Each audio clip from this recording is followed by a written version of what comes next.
Happy Thursday, everyone. So is it really so great to have presidential debates? Yeah, it's time to review The feudal rally in Simi Valley. Yeah. As you can see in the lower right-hand corner of your screen, it's been 23 hours since the second GOP presidential debate. No one's ever done that before. And much like Vivek's hairline, my migraine is finally receding. The debate was held at the Ronald Reagan Presidential Library, a reminder of an era when a president leaving office at the age of 78 was considered too old. And a reminder that it is still legal to park a jet in a library. Excuse me, ma'am, where can I find the classic literature section? Right behind the 747. Okay, so in case you missed it, let's get right to the highlights. Here are all the best parts. How would you, as president, protect American farmers and ranchers from that kind of retaliation from a foreign government like China? How do you think about dealing with the root causes of crime, especially this revolving door of the criminals? They just get out and come back and commit another crime. What is your mathematical path, Governor DeSantis, in order to try to beat President Trump, who has a commanding and enduring lead in this race? Yeah. That lady's pretty good. She was the only moderator I could understand without a struggle. Somebody should give her a job sitting next to an incredibly handsome genius every day at 5 o'clock. And also Jesse Waters. Anyway, here's a little known fact that I just made up. Debate is actually a Latin word meaning everybody talking at once. Excuse me. Thank you for speaking while I'm interrupting while I'm speaking. Gentlemen, you'll have your turn. One of the challenges is that we should have a focus on the issues that matter. We know we can fix this in China. Everybody knows that. Let's have a policy debate. What's going on? Let us have a policy debate. Yeah, that happened a lot, and I mean a lot. Excuse me, we cannot talk over each other. We must respect each other's time. My apologies for that. I'm ready, Stuart. Peace comes through strength. Governor reasonable plan to peace. Governor Christie. The Communist Party of China is the real enemy. You banned it before they voted. No, it's not true. You banned it before they voted, and not only that, fracking wasn't. They didn't vote on fracking. She's just totally wrong. All those voices. I felt like I was inside Geraldo's brain. No offense to Dana's fellow moderator, Ilya Calderon, but damn. And I'm not talking about her accent, although she does make Salma Hayek sound like Queen Elizabeth. But as she struggled, I struggled with her. But look, if you hired me to moderate a Spanish language debate, I wouldn't do a very good job either. But at least I wouldn't fill up the airwaves with a bunch of liberal cliches, or as they say in Spanish, bull. You have said slaves develop skills in spite of slavery, not because of it. But many are still hurt. What is your message to them? Would you work with Congress to reach a permanent solution for dreamers? What is your specific plan to curb gun violence? Violence against LGBTQ+ people is on the rise and intensifying.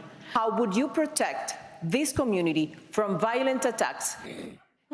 So those questions insulted me because we've regularly challenged those phony talking points every day. And yet here we pretend they're agreed upon truths at this debate. Too bad the candidates let them fly, because those questions, which oddly had no follow-up from her, could have been written by Keith Olbermann if he could still write.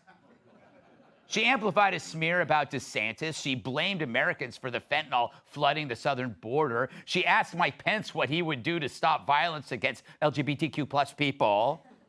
Sorry, guys, this is a Republican debate. If I want my intelligence insulted, I'll talk to Brian Kilmeade.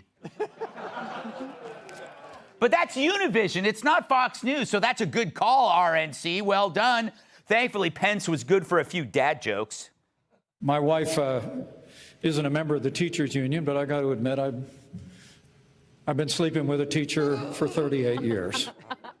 I served in Congress for 12 years, although it seemed longer. Yeah, he made Ronald Reagan Library sound like an actual library. The guy's stiffer than Nancy Pelosi's eyebrows.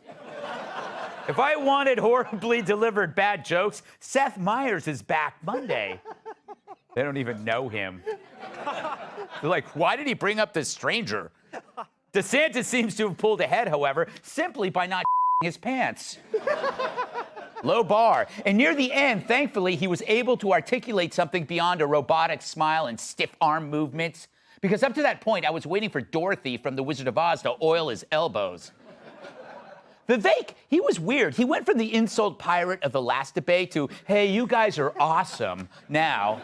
And every time somebody insulted him, his hair grew a little higher. By the end, air traffic control at LAX kept telling him to duck. But he did make good points about mental health, social media, trans and kids, and he did have the last word as the debate crumbled into the ether. I'd say Nikki Haley came off as shrill, but at least she nailed TikTok, even as they advertised during the debate. You know you're being lied to when TikTok suddenly pretends to be right-wing. But there was one candidate who, like Hunter Biden on Father's Day, was absent. Donald Trump. Donald, I know you're watching. You're not here tonight because you're afraid of being on the stage and defending your record. You're ducking these things. And let me tell you what's going to happen. You keep doing that, no one up here is going to call you Donald Trump anymore. We're going to call you Donald Duck.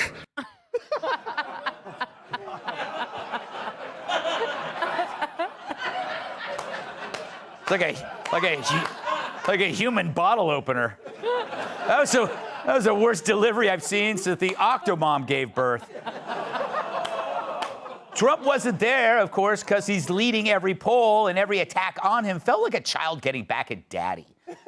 But I would have preferred these guys answering the questions instead of taunting the orange menace. So yeah, the clear winner of the debate, Dana Perino. Why isn't she running for president? Not only would she be the first female president ever, but she'd be the first one to take the oath of office while standing on 6 phone books. Just think about all the extra room they'd have in the White House. We could Airbnb it to pay down the debt. But it was hard to pick a winner because no one shined. I felt like a school bus driver taking a group of noisy delinquents to community service. And you know what? It's not their fault either. If the advent of podcasting taught us anything, it's that this free-for-all debate structure is deader than Joe Biden's frontal lobes.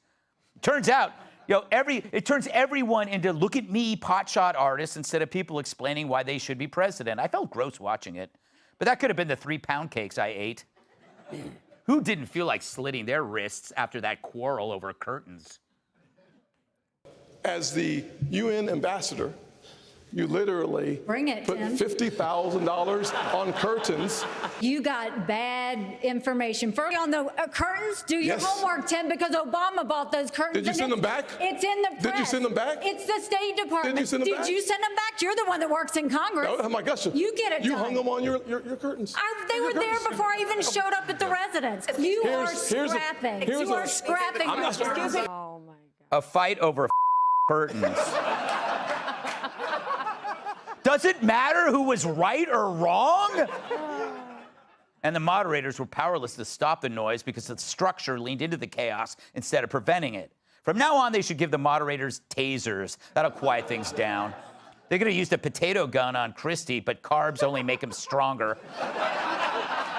But maybe it sucked because when you compare debate structures to long-form interviews where you learn a lot about the candidates, maybe it's time to take this sort of spectacle out into the woods and shoot it. This is 2023. That debate felt so 2015. We deserve better, like smaller debates between 2 candidates, one after the other. It's worth a shot. One thing's for sure, no matter what you think about the GOP candidates, including the one who didn't show up, none of them are as bad as this guy.